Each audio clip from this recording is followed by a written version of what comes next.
In my hands, I have the new sim drivers from TAYLORMADE. Now, in this video, I'm going to talk to you about the design of these club heads. I'm going to talk to you about all the technology that's been packed in here, and also try and give you a good idea of what you can expect in terms of performance between these two models, the Sim and the Sim Max, and also the third model in the lineup, the Sim Max D. Before I run into all of that though, if you're new to our YouTube channel, please hit that subscribe button below, give us a thumbs up if you enjoy this video, and if you have any questions, just leave them in the comments and I'll answer them for you. First off, let's get started with this very different looking sole design. This asymmetric sole design is something completely new from TAYLORMADE, and it's a new take on the shaping of a driver in order to improve aerodynamics and improve your club head speed for more distance. So as you can see, we have an inertia generator here on the sole, not too dissimilar to the one we saw in the M6 last year. Unlike the M6 though, it doesn't go straight down the back and give you that nice symmetrical look. Instead, it's been rotated by 20 degrees to give it its sort of quirky design, that funny look once you pick it up off the shelf. So how has rotating that by 20 degrees improved aerodynamics? How's that going to give you more club head speed?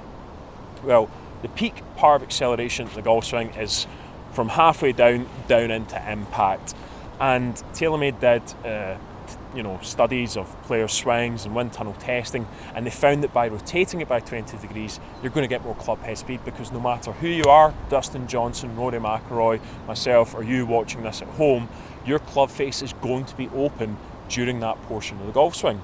So if your club face is going to be open, with this now in that open position, it's just going to be more efficient at getting through the air. It's going to give you some more club head speed and hopefully give you some more distance.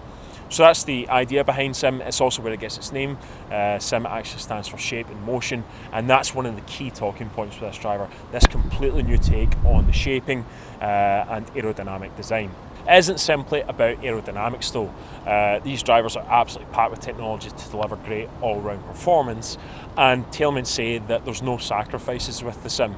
It's delivering everything. It's delivering good aerodynamics, lots of forgiveness, lots of speed, and great launch conditions.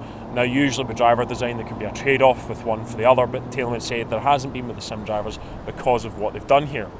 So the high MOI and the forgiveness comes thanks to the inertia generator that I discussed.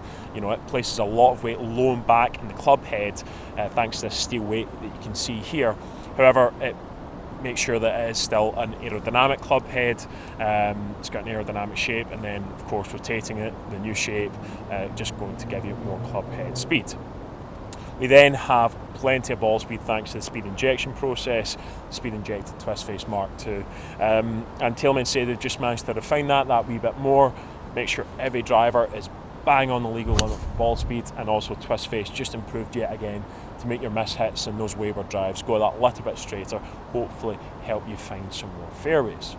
Then we come on to the launch conditions, and we've got an ultra low CG thanks to the amount of carbon fibre that's in this club head. We've got the carbon crown, we also have a carbon fibre toe panel. However, in the heel we have titanium. You can maybe see it on the camera, just this difference in material, and the reason why we don't have carbon fibre in the heel is to make sure they've got a neutral CG position after rotating that inertia generator. So we've got ball speed, we've got good aerodynamics, we've got lots of MOI, we've got a low CG, and then we also have in the Sim, the model I have here, we've got a 20 gram sliding weight, a 10 gram sliding weight, and it's going to give you about 20 yards of draw and fade bias. We also have a through slot speed pocket, so again, just trying to deliver more speed and more forgiveness on those hits low off the club face. And then finally, rounding out, we have the adjustable hosel here. So absolutely packed to the rafters with technology. And as TAYLORMADE say, it's something that doesn't sacrifice one bit of performance for the other. It's going to deliver everything for you. High MOI for forgiveness, good aerodynamics for club head speed, speed injection process for ball speed, and then a multi-material construction to give you low CG for high launch, low spin. What more could you want? With this model here, this is probably going to be suited more towards faster swing speed golfers. It's going to be slightly less forgiving than the others, and it's going to deliver a more penetrating ball flight. Now this is likely going to be the one we'll see Rory, DJ, Tiger, John Ram. This is probably going to be the one that we see them play with, and it's tailored more towards that lower handicap bracket and higher club head speeds. So with Sim Max, it's pretty much the exact same story. The difference has been we don't have that sliding weight close to the face, so you don't have the option of adjusting your shot shape bias. However, you do have the adjustable hosel, you've got the inertia generator, and you've got a slightly larger face, slightly larger profile down behind the ball, and it's just going to be a little bit more forgiving, a little bit higher launching, and this is going to be the driver that's probably going to suit most of you. You know, it's going to deliver the kind of launch conditions, the kind of launch angle and spin that you need to generate maximum distance. So I reckon most of you will probably err on the side of the Max, because as I say, the Sim, it's really tailored towards faster swing speeds, and those of you looking for that penetrating ball flight. But so the Max, slightly larger in terms of profile, slightly larger face, and just that little bit more forgiving, that little bit higher launching.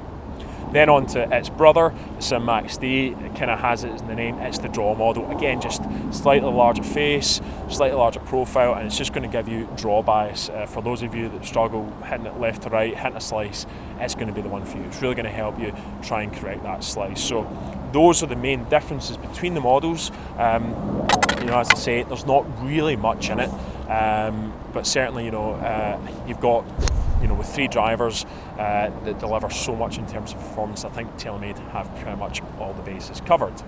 So that's everything you really need to know when it comes to the technology and the design of these golf clubs. If you want to know how they performed out in the golf course, then I would go and check out our other video where we put these two up against one another. It's quite an interesting video to see the results and see how they stack up. Go and check that out. If you have any questions about how the Sim's supposed to work, which one might suit you, the design of these golf clubs, that new shape in the bottom, anything at all, just leave them in the comments and I'll answer them for you. Don't forget to hit that like button and please subscribe to our YouTube channel. Thanks for watching.